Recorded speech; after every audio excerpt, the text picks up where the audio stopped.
afternoon. You're watching I-24 News. International sanctions on Iran have been lifted after it was confirmed that it had complied with a deal designed to prevent it from developing nuclear weapons. Israeli Prime Minister Netanyahu reacted, saying that even after signing the nuclear deal, Iran has not relinquished its ambition to obtain nuclear arms. For his part, Iranian President Rouhani said that everyone supports the agreement except for Israel. I-24 News reporter Danny Swinebell with the latest.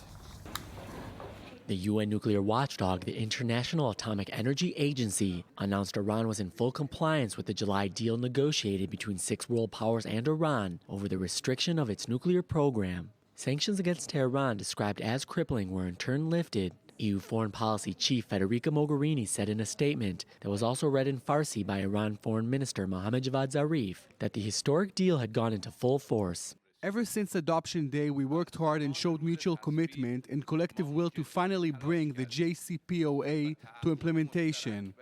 Its proper implementation will be a key contribution to improved regional and international peace, stability, and security. Within minutes, the United States formally lifted banking, steel, shipping, and other sanctions on Iran, a major oil producer which has been virtually shut out of international markets for the past 5 years. Tens of billions of dollars worth of Iranian assets will now be unfrozen, and global companies that have been barred from doing business there will be able to exploit a market hungry for everything from automobiles to airplane parts. Iran has undertaken significant steps that many, and I do mean many, people doubted would ever come to pass. The end of sanctions means more money and prestige for Shiite Muslim Iran as it becomes deeply embroiled in the sectarian conflicts of the Middle East, notably in the Syrian civil war where its allies are facing Sunni Muslim rebels. In turn, the deal has been viewed with deep suspicion by American allies in the Middle East, including Saudi Arabia and Israel. Regarding the Iran nuclear deal, Israel will continue monitoring any international breaches by Iran, including the nuclear deal, the ballistic missile deal, and terrorism. Iranian President Hassan Rouhani hailed the deal as a, quote, golden page in the country's history, but noted bitter opposition from archfoe Israel, some members of the U.S. Congress, and what he calls, quote, warmongers in the region, a clear reference to some of Tehran's Gulf Arab adversaries.